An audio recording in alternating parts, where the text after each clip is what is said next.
My guest today is Kate Adams. She's been a publisher at Penguin, Random House, and she's worked with authors such as Eckhart Tolle and Dr. Alex George. Kate is a gorgeous human being, of course, that's why we're talking to her, and she is the creative inspiration behind a brand new publishing initiative called the Inner Work Project. You'll hear our conversation. It kind of begins halfway through something that Kate said. I just pressed record because I didn't want to lose anything that we discussed, and you'll join the conversation partway through part of our chat.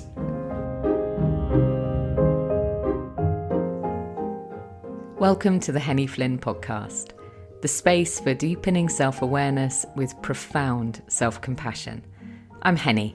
I write, coach, and speak about how exploring our inner world can transform how we experience our outer world, all founded on a bedrock of self-love.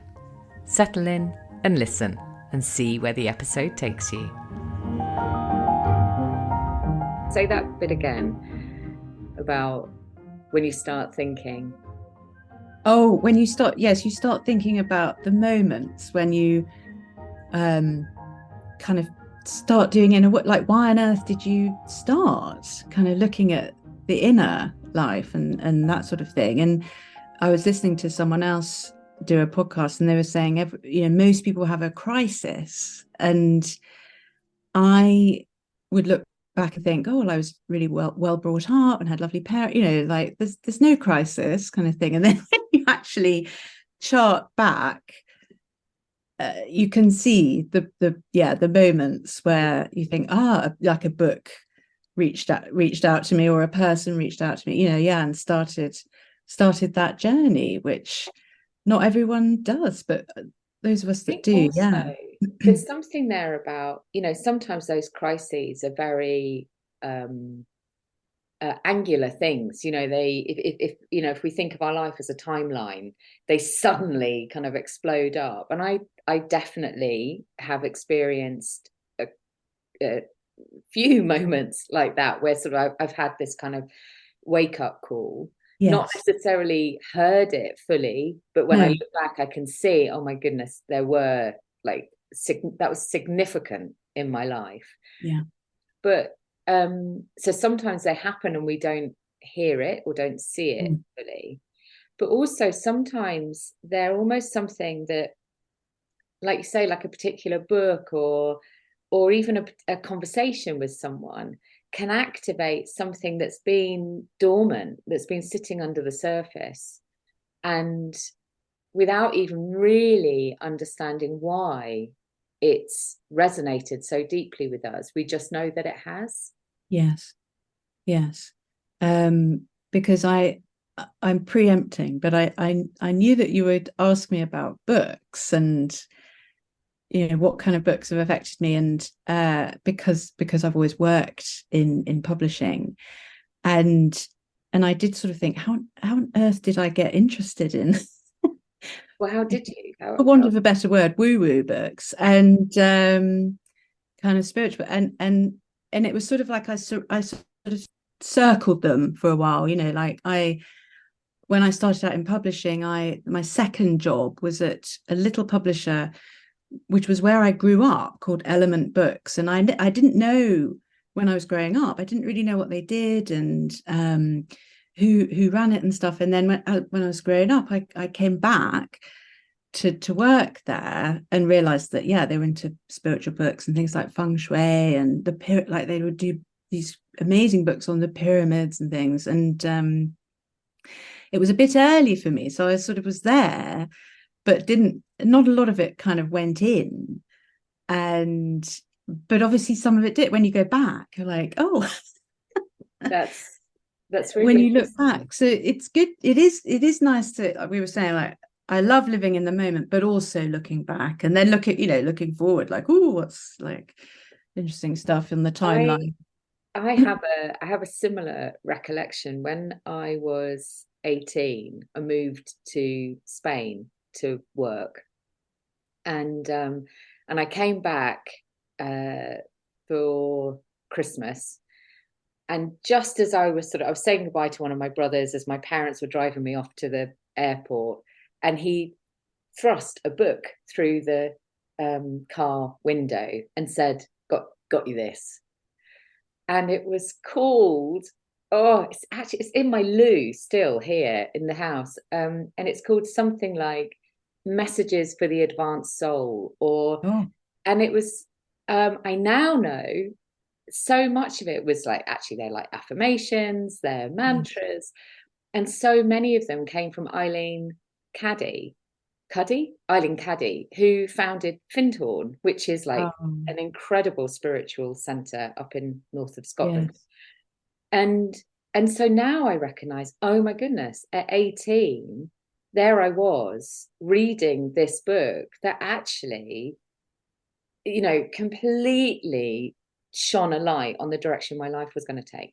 And then the next book that landed in my hands was Jonathan Livingston Seagull, which is like, and then I still went off and did the whole corporate career, but actually the messages were there if I'd looked. So it sounds like, yes, you've kind of seen.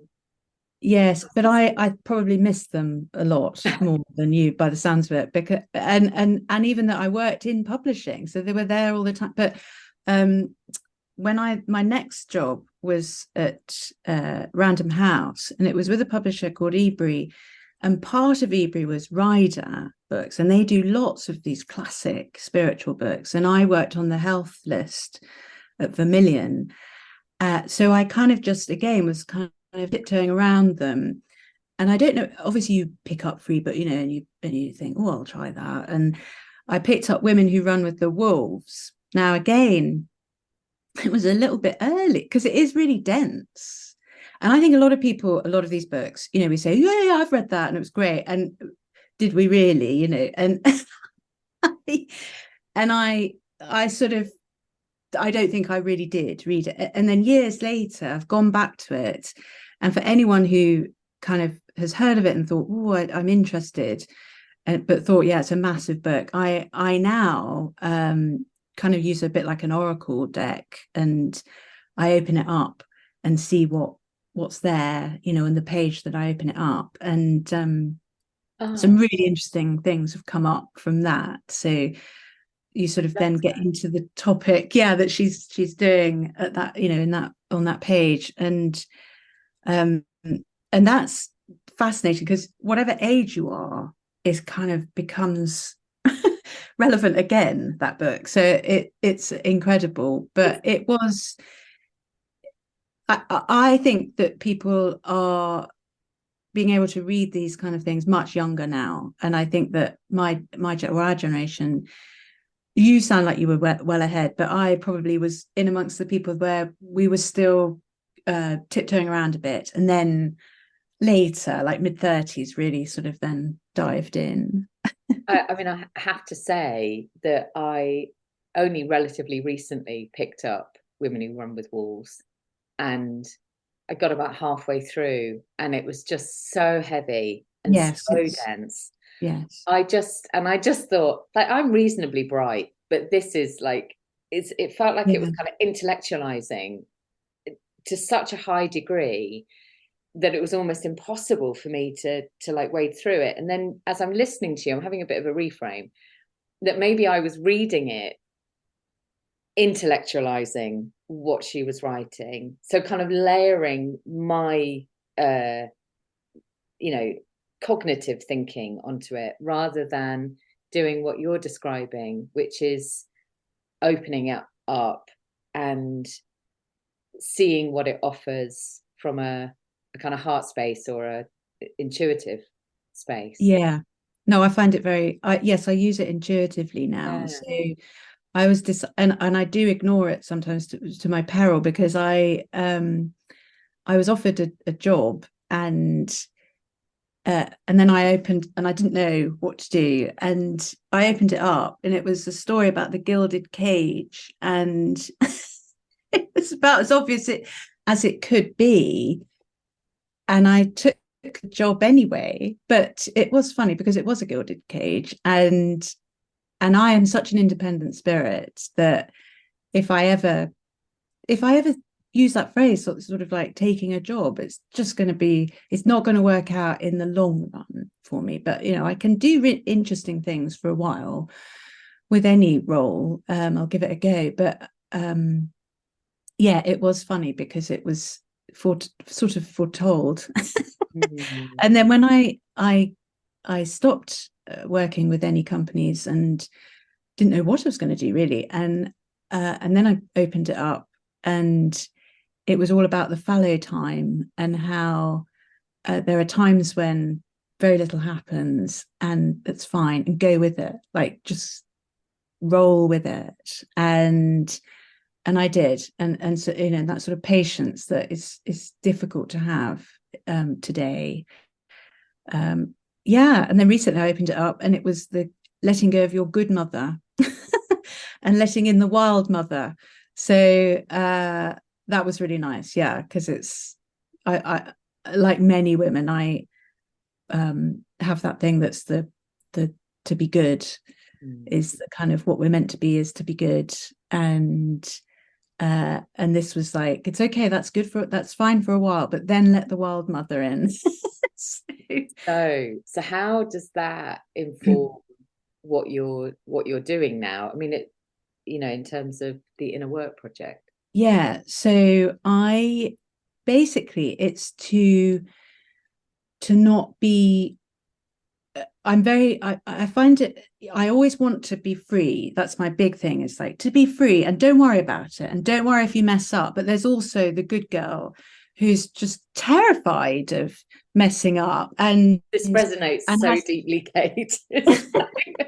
You know, and has just terrible imposter syndrome, and thinks, you know, that thing where you just think you're going to mess up, or you're going to be found out, and you're not very good anyway. What are you doing? You know, no one's going to be interested in what you say. No one's going to be interested, you know. And then this other part of me is like, it doesn't matter, just do it, just do it, because you always regret it when you make yourself small. But yeah, so or take the compromise, you know. So being in publishing, if you work for a big company, everything is quite compromised, which is fine. But for me, it was like, it would feel like, oh no, I've compromised again, and I want to just do it like this. You know, I want the cover to be like this, or I want the author to really go for it. And so yeah, so this is finally, yeah, midlife is a good thing, because you do get that sort of finally, come on, let's just come on, go for it. And so yeah, it's the wild mother part is interesting, because it is that, just let it grow, like plant the seeds.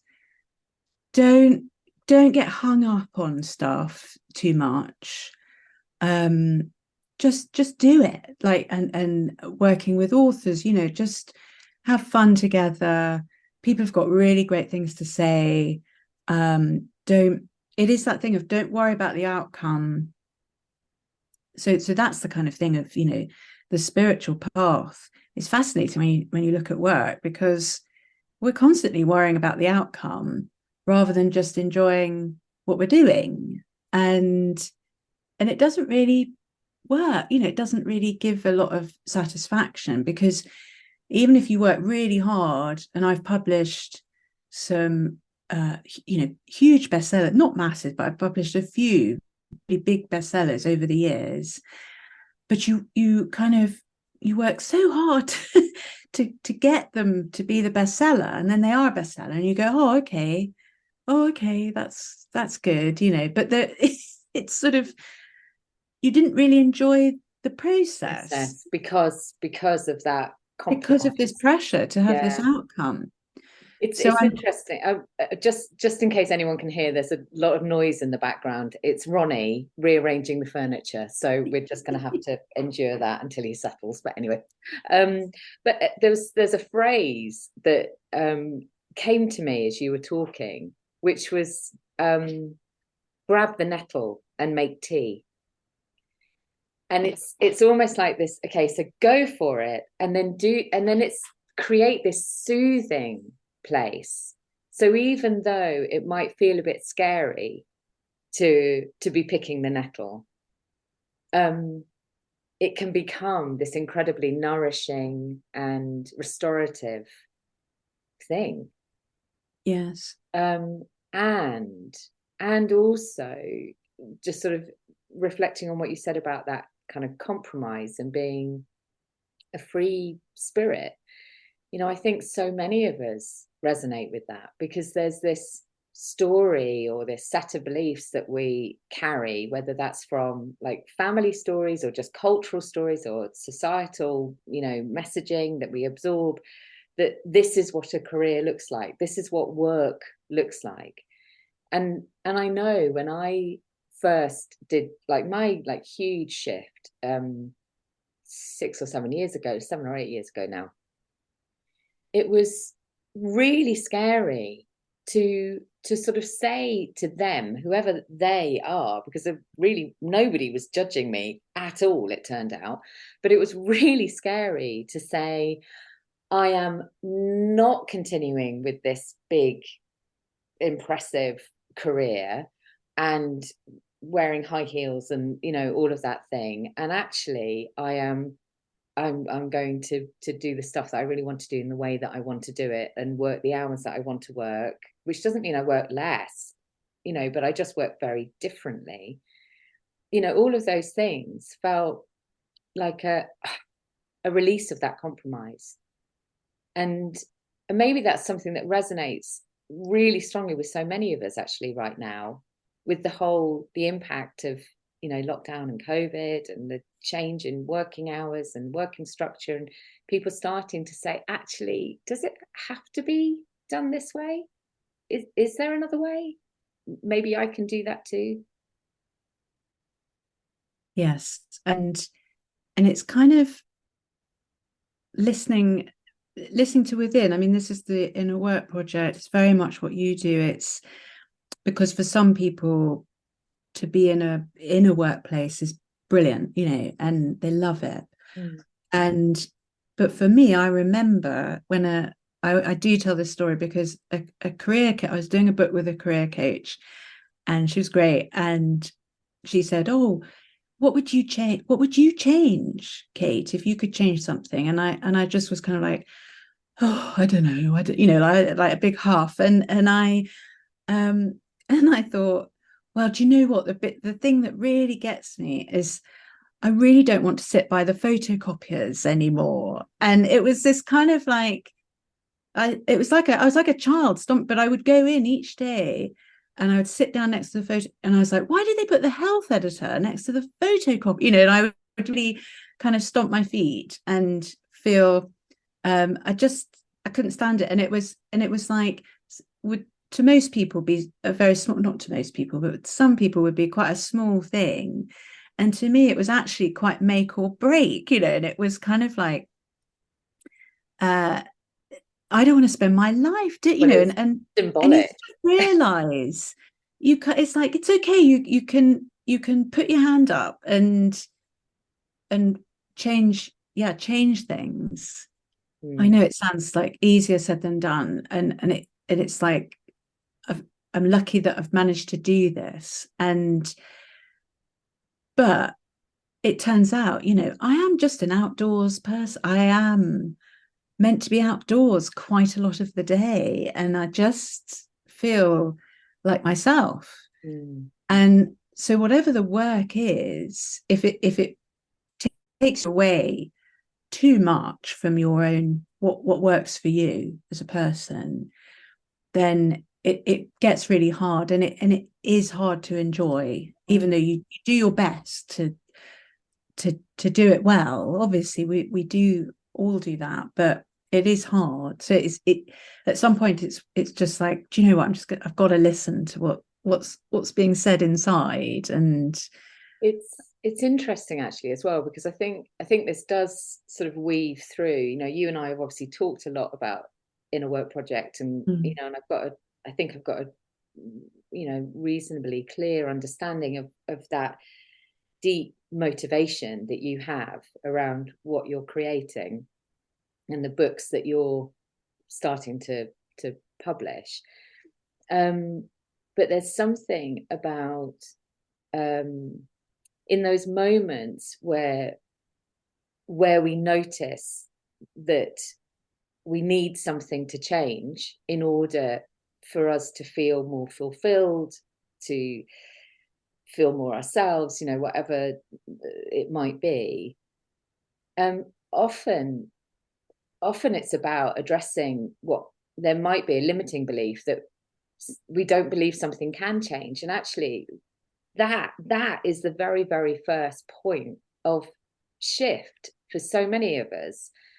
Do we believe something can change? And if the answer is yes, it's like, okay, so what could a tiny step toward better look like?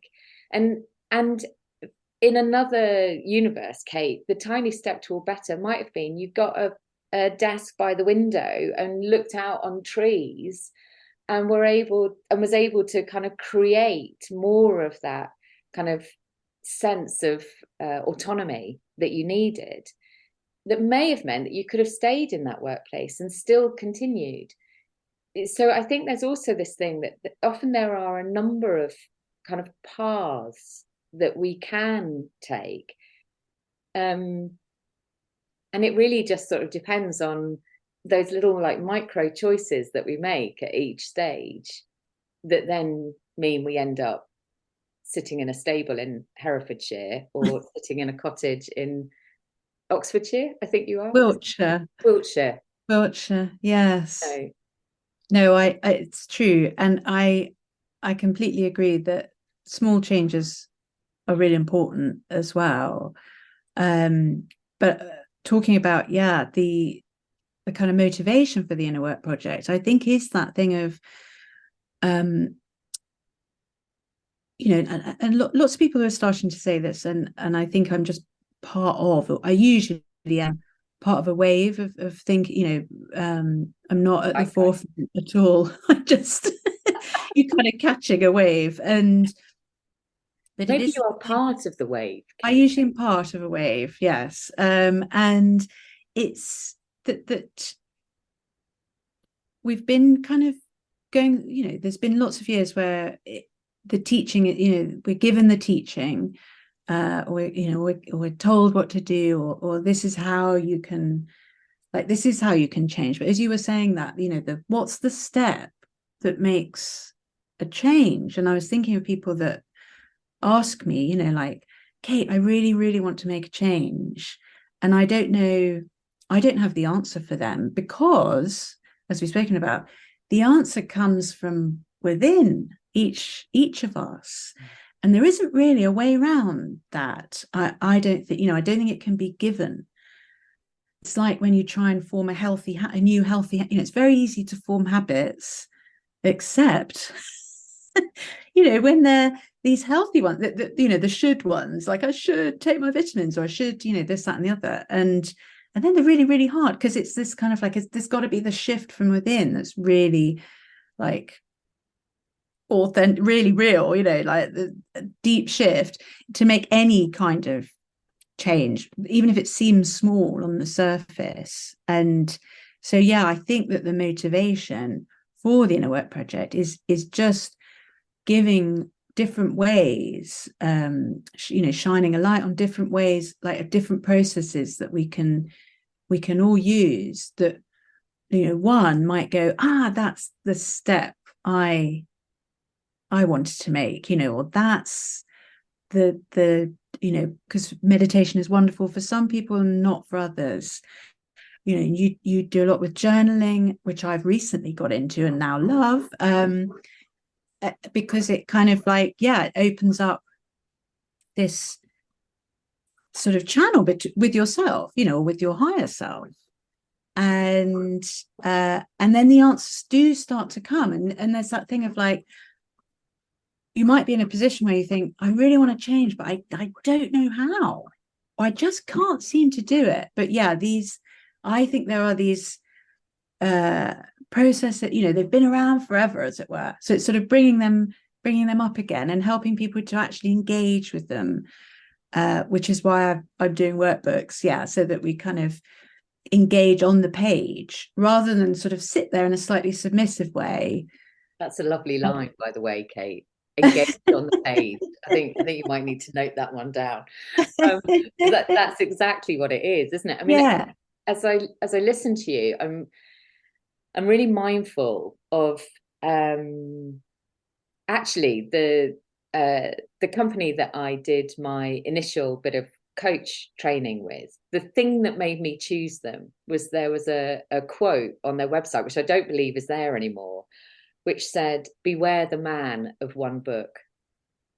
And immediately it like spoke to something so deep inside me. And that same phrase is resonating now, because what works for one person doesn't necessarily work for everybody. And so I often find with my clients that they might work with other practitioners alongside me. Now, for some people that might be a therapist. For somebody else, that might be craniosacral therapy, Yes. or some kind of somatic work. Yes. Because and also the way that I apply all the different methodologies that I've learned will be different for each person, because there isn't a set way. There isn't just one way. And that's why I think, I love the variety of what I adore reading your emails on a Sunday. I absolutely love them. I think your breadth of interest, clearly it resonates with something in me, because I know I'm a natural kind of polymath, curious about lots of different things. But I think there's something about the way that you're approaching the whole project which speaks to that. It's not an absolute. It's not do this and you will be. It's like try, experiment, see where it takes you. You never know. Yeah, because there's a lot around manifestation at the moment, and masses. and obviously, a lot of people want to offer it as the answer. Right? Yeah, the man with one. I love that phrase. I shall be using that. And people want to use it as that, and it's like, no, it's like, it's what is this strand of, and it's actually incredibly simple. The one strand of it that is to feel how you want to feel, and then act from there, kind of thing, and bring it in, and that's kind of it. And all the numbers and all that sort of stuff, which again, I suppose is kind of like ritual, which is fine. And I think that you're kind of, by numbers, do you mean like angel numbers, like 111 and 369? I don't know a lot about the and I suppose it's the repetition and involved and things like that. But in terms of manifest, it's kind of like again, it's this thing of we're reaching, it's what we do, isn't it? It's very hard not to, but we reach outside of ourselves for the answers, and they're never there. Oh, honestly, which is why we try so many different things. But also, it's that thing of it. Unfortunately, I'm going to be slightly sort of careful about how I express this, but unfortunately, what can sometimes happen is that something that is it's full of ancient wisdom, and human experience and knowledge and beautiful stuff, can then start to get kind of touted. So it starts to feel like snake oil. Yeah. And stops feeling like the essence of what it is, which is just like, hey, this might help. Oh, yeah. Well, I think visualization is a wonderful thing, and you do image work, and it's wonderful, and obviously, like you say, lots of these tools in a way that we have, but they're kind of, when they come in naturally over I don't know, but over thousands of years, these things have come through, haven't they? These sort of threads. But yes, I agree that when it just becomes marketed to too heavily, and as I say, it becomes marketed as something that can be given to you as a kind of answer. And I think that's the point where it's tricky, because actually, unless you, anything that you don't do from within, it kind of comes and it goes. And I've done many things like that, and Yeah, so it's a bit like, many diets and many, things where it's kind of like I've I not have a really done sense it of from within. Yeah. putting a coat on, and sort of wearing it for a bit, and then Yeah. I don't know, the season changes, you drop the coat. Yeah. Whereas what you're talking about is allowing, well, what I'm hearing is sort of allowing ourselves, actually almost like the luxury in the most sort of beautiful sense of that word, not as something that's kind of hard to reach, but the kind of like the delicious luxury of paying ourselves that attention. So we do really listen to how are we responding to this idea inside, rather Yes. than how are we seeing we're being told we should be responding to this from Yes. the outside. And I will say that I do love Eckhart Tolle's kind of approach, because he doesn't take up all the space. He does have a little series on conscious manifestation, and obviously it's now like his website is massive and all that sort of stuff, but there is still this essence, and whenever he does like live sort of talks, he doesn't, he just kind of puts forward something, a teaching, and then you kind of, you experience it with it. So I think that's great. I mean, that speaks to me, and obviously different type of energy speaks to different people, And it so depends on where we are in our life. yeah, Take back to absolutely, what you said earlier, about the different absolutely, ages that we are. Ronnie yeah. is going a bit bonkers again, everybody, sorry. Well, Freya did, so you might have a bit of Freya scratching earlier as well. But yeah, no, I do think it's that thing of different book, because you were talking about why do I want to do certain types of books, which initially is this workbook thing where you kind of write, and we talk about somatic things. I think it helps me as well, because I struggle to bring my body into the kind of idea of inner work, and and that kind of thing, and everyone says, oh, you've got to start with the body, and I sometimes struggle with that, because I'm very mind driven, and so the writing part, getting my hands involved, is helpful in a small way for me as well, with I the love kind of that. getting my body involved, and writing slows you down, doesn't it, and stuff, because we can't write very quickly and things. So I find that helpful. But I would, as I was looking up books that I've been involved with over the years, I had to reissue lots of I had to reissue lots of sort of spiritual classics when I was at Penguin. I didn't really know what they were, like Carlos Castaneda books, and what did I do? The Prophet by Khalil Gibran, in these books, and I started reading them, and I was like, oh my god, these are incredible.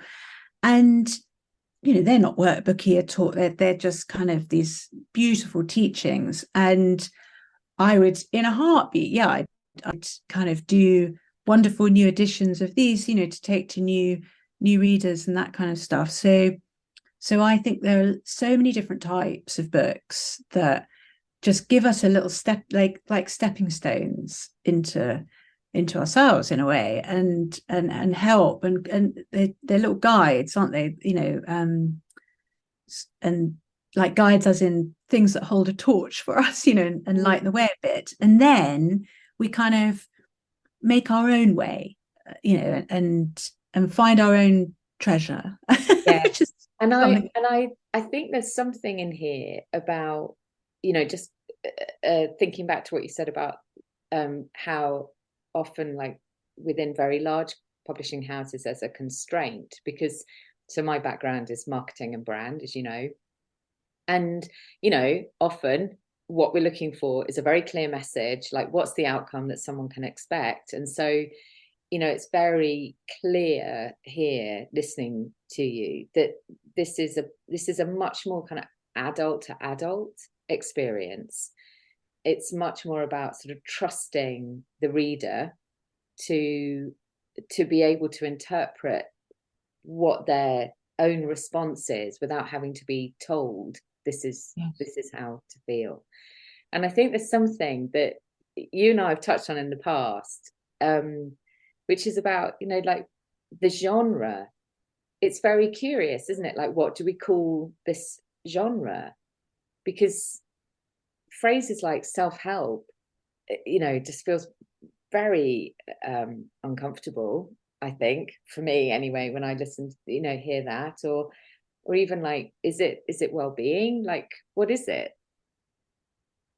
It is hard. A friend of mine who's also a publisher in this area jokes that she's called the personal growth publisher. You know, she's like, just doesn't sound nice. You know, it's not something short. And it is tricky. Funnily enough, I quite like well-being, but it has, because wellness has been kind of made so huge and it's very commercial, and for some reason well-being has kind of stayed a little bit kind of on the sidelines, which I quite like. And there's something very rich about that word being. Yes, and the whole being not doing, which I think is back to Eckhart. But yeah, I quite, and well, I do love the word well because of the whole water, you know, and the wellspring, and so I've always liked that. And so funnily enough, yeah, because I do go around the houses with, yeah, what should it be? Personal development, you know, and all these sorts of things. And yeah, it is a lot about this thing about growth, but sometimes, it's such a funny old area, isn't it? Because sometimes there's growth, but actually it's about coming back to yourself, you know, rather than being something else. So yeah, it is a tricky area, but maybe that's it, because it's actually, it's massive because it is massive, because it's about the meaning of life. And for many of us, it's, you know, why are we here? You know, what are we here for? What's it all about? And for those of us that have those questions, yeah, it's a huge area, but it's a very rich area, isn't it? And how can I navigate it in the way that feels most true to me? I think that is often the question that's sitting underneath all of those. You know, they're like the cerebral questions, or the, you know, but the thing is, like, how can I navigate it so it feels true? And the irony is that lots of publishers over the recent years, have got a bit caught up with this. What's the outcome? What's the promise? You know, what's the clear message? I mean, the clear message, that's probably an okay one to have, because I was thinking of, you know, what was the book that really got me going? And it probably was The Alchemist, you know, and it's massive, you know, it's sold so many, but it very simple and not offering anything, because the whole point is, go on your own journey, and your gifts, your treasures there all along, you know, all along the way. And wasn't offering a solution for people. And actually, I think many of the classics that we come back to, they don't offer a solution. They just and I'm thinking about The Artist's Way, actually, you know, the classic journalist sort of, you know, place of beginning, often, you know, for a lot of people, that idea of the morning pages. And actually, I remember, I mean, that was one of those books that sort of landed in my hands about, I don't know, 10, 15 years ago. And then I didn't touch it for 12 years, you know, like it just sat on the bookshelf. And then one day I picked it out and just went, oh my goodness, why haven't I been looking at this? This is amazing. And actually that is all about, well, where are you? Like, what is your experience of this? How are you, what are you noticing? Yeah. Rather than giving a fixed answer, other than every morning write your morning pages, because that will show you the way. I mean, it's quite a big ask, I think. It is a big ask, isn't it? But you made me realize that actually, if you can find someone in your life who asks really good questions, then that's very rich kind of source. So it's not offering solutions, but offering really good questions. Because an author I know, she's just really good at, well, I suppose you would, this is your job, isn't it, as well? This is, and there's something about it, that those people are very, very precious to me, as it were, because I do think, just asking a good question sets forth, lots of interesting stuff. It's not that hard. Asking good questions. I mean, just to, sort of shatter the illusion. It's really not. It's about open questions and not asking why. Because the minute you ask someone why, you send them into an interrogative self-defense posture. I mean, very occasionally they are useful questions, so there are no rules, but open questions. So how, where, who, and keeping the question short. Right. Asking the question and then not answering it yourself. Well, that's the other thing, is the patience, isn't it? It's being okay with, because I'm someone who, I take quite a long time for my cogs to get going, and so if someone then fills the silence, the moment's sort of gone, isn't it? But if you can just wait for because sometimes it just takes a while, doesn't it, for anything to come from a question. And that's the thing of being patient with yourself. I think I've been just really hard on myself over the years for being slow and taking ages about to answer things or figure things out. It's okay. It's so okay. Yeah. I have a phrase that I sometimes use, because I teach coaching skills to leaders so they can lead people in a slightly different way.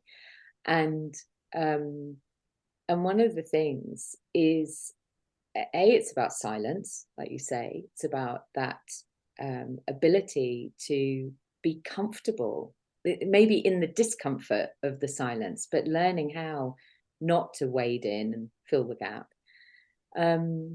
But also, nearly, have I just lost that thought in the process of explaining something else? And this is the other thing as well. It's like, that's okay.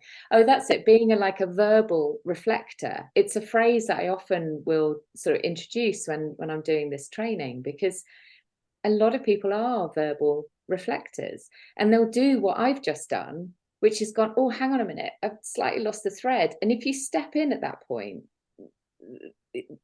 it's gone.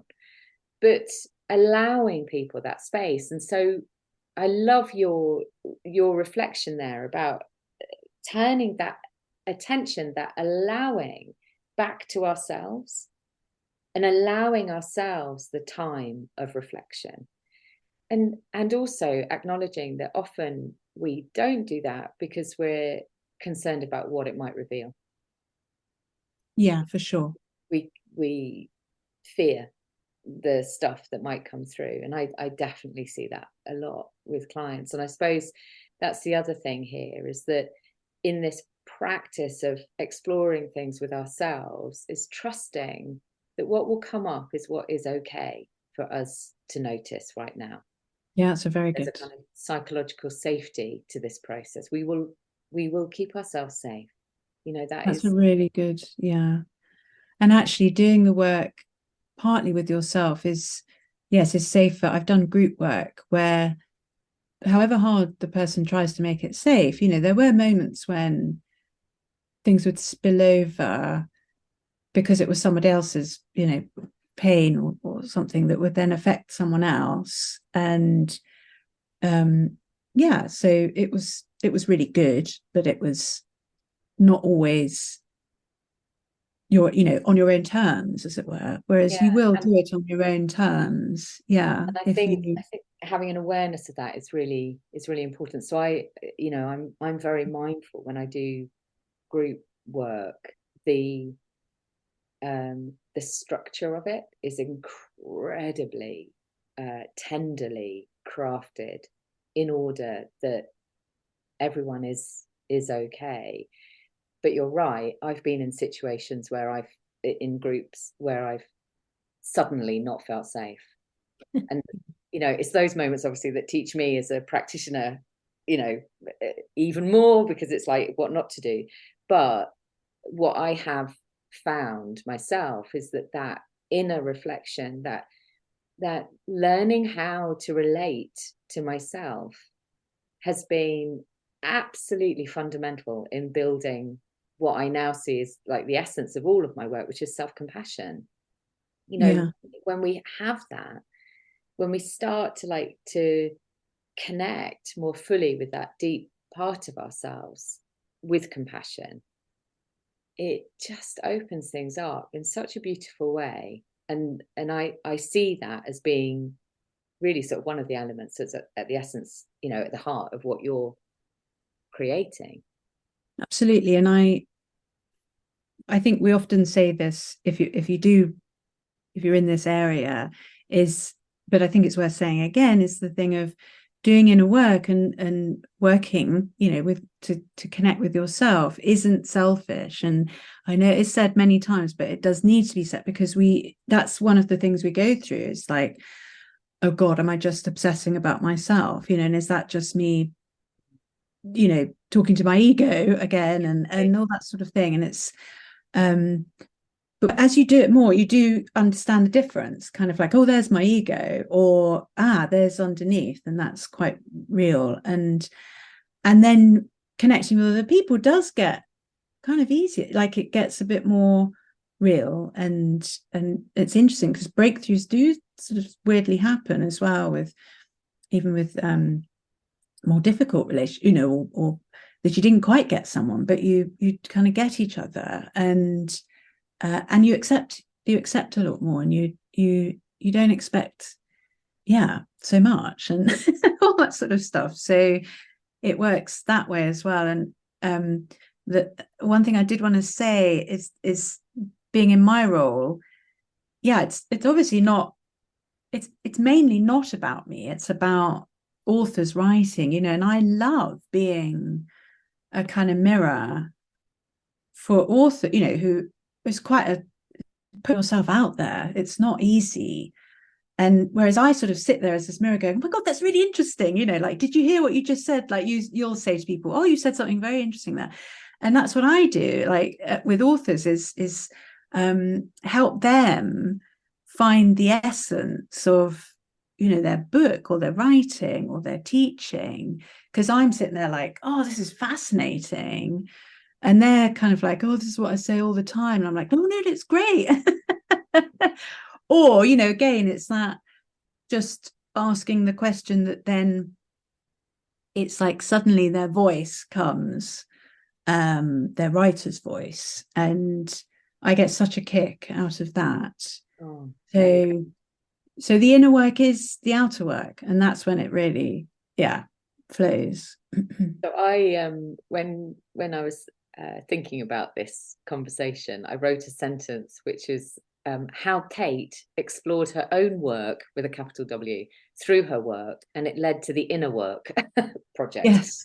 But that, I mean, really, it's really interesting, isn't it? All these different concepts of what work can be, and also that it's not necessarily easy either. It's not that there's this kind of, no one has a magic wand that can wave across your life and suddenly you know, you've awakened and you've got this like incredible like spiritual awareness and connection with your inner self. It's like, it's a process. It absolutely is a process, and at times it can be quite a painful process. If I, you know, pole of one here, at times it could be extremely painful, because we're exploring things that we might have been holding on to for a very long time. And so it's sort of, the important thing here is this active choice that kind of comes back to this belief. Do we believe something can be different?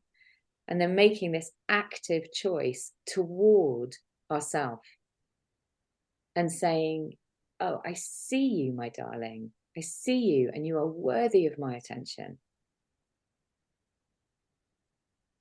Yeah. And there'll be a dance between, for me, there was a dance between kind of letting go of stuff that I said wholeheartedly I wanted to let go of, but obviously was still kind of dear to me. You know, it was I thought it was part of me, you know, being, yeah, the good girl, whatever. Yeah, all those things. And for me, it was, oh, I put on an invisibility cloak, you know, when I was little, and I wanted to take it off, but it was really, really hard to take off because you get used to it. And so, yeah, I think a lot of people say it gets worse before it gets better, which it did for me. So, but you know, you want it to change. You just know. So keep going with that. You just know. And Yeah. Trust yourself. Yeah. And then you do get to a point, I will say this, where it's not an awakening, but there is a kind of like, oh, yeah. And it's quite an exciting place, because then you're like, oh, what now? And I'm in that space, of what now? And then there can be a place where you go, come on, yeah. What now? And then you go, oh no, this is now. Yes. It's true. We're very used to kind of climbing up the hill, aren't we? Yeah, exactly. And it's like, oh, I'm just on the hill. Yeah. That's okay. It's okay. Yeah. Okay. But I always call it, being on the services on the motorway. I'm a bit like, I do like to keep moving, as it were. Yes, I do want to know what now. Sorry, I interrupted you there. No, I was just going to say, I love your. I was like on a hill and nature. I'm at the motorway services. It's brilliant, though. I mean, it's such a good analogy, because it's like, because also there are lots of distractions at the motorway services. But for me, it's sort of this place where it's like, I have to stop off at the motorway services. I should now, be like, it's okay. You can stop off at, you know, a beautiful overlook somewhere. It's okay. It doesn't have to be because I kind of like, I've definitely made some changes. Like some things have shifted. Yes, and you're right. It's okay. It's okay to hang out there. Yeah, it's okay to hang out, which in the alpha and omega of all wonderful conversations, we are right back to the beginning, which is this fallow ground. And I can't remember if I actually pressed record, because I just sort of started this conversation in the middle of us talking, because I was just like, oh, this is so good, I want to capture it. And I can't remember if you talked about the kind of idea of the fallow ground. I think you did, didn't you, when you were talking about before I came up with the inner work project, I had a good year of fallow. Yeah, because you opened the book where very little, yes, and that came from Women Who Runs with the Wolves, and it said it's okay, it's a good time, because, you know, it's like the soil, things are happening, so it's kind of roll with it, don't fight it. And it's really hard, but so I rolled with it, and then now I'm in the kind of again. Yeah, brilliant. It's so lovely, because I mean, that to me is flow. Yeah, you know, it's that when we're able to be with, and then you feel the momentum build again, and you can move forward. I've been taking it slightly off a tangent. I was about to close the conversation, but slight tangent. I've been really mindful of the phases of the moon recently, in the last several months, having been a little bit sniffy about it, if I'm honest, and now recognizing I definitely have this much quieter, much more kind of just want to get on with admin-y, doing my accounts and writing things that I'm not ready to share yet, those kinds of down. And then other times when I'm hello, this is what I've been up to, and and it's that cycle. I mean, major surprise for anyone. I know it makes sense. Once you accept it, you're like, oh yeah. So is that why people have always talked about this? Yeah, I know. It's definitely one of those, that it's like, oh, it's just trendy and da da da da, and then you get into it and you start looking up and you notice the shape and that it's just coming again, and then and it's sort of, and you the pen really drops. You listen inside and you see, where's my energy taking me, or what's the disruption I'm feeling as well. These transition points as well as through the phases of the moon can also be disruptive sensations inside us. And listening within, that's what it's all about, isn't it? So look, I've got one last question for you, which I don't think I told you I was going to ask, which is, if you think about this time in your life as a chapter in your book of life, what would the chapter heading be? Well, so what's come to me, and I don't know why, but I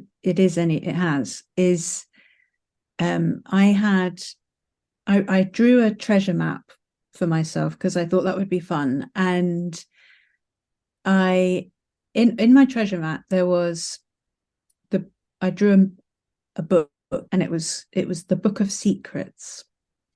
And I thought, oh, that's interesting. I mean, I don't know why I did that particularly, but and then a few days later, I looked up into the sky and there was a big S in the sky, and the S was actually in the middle of an eye, looking down at me. And so I was like, oh my goodness, well, there's a sign. I don't quite know what to make of it, but so I would call it the Book of Secrets, this chapter, which I don't really, it's just sort of following the signs, not knowing, and being absolutely okay with not knowing, or getting better at not knowing, and going with the flow a bit more. So, but I thoroughly recommend midlife to anyone.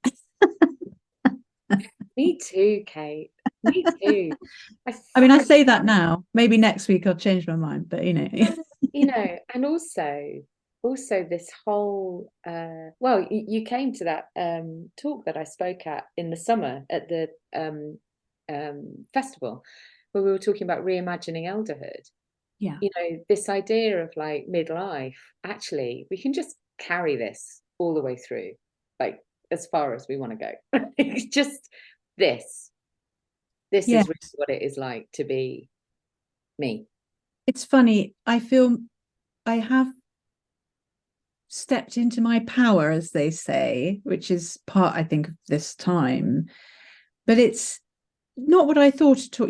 So that idea of what success is, and it's very different. I've got friends who are CEOs or on the boards of things, and I'm not there at all. But where I am, it's sort of a powerful place in a different way. Beautiful. Thank you so much, Kate. I have absolutely adored our conversation. And as we said, we went all over the place, but in a beautiful way. It was wonderful. Thank you so much. I'm going to stop recording. Thank you, Henny. Bless you.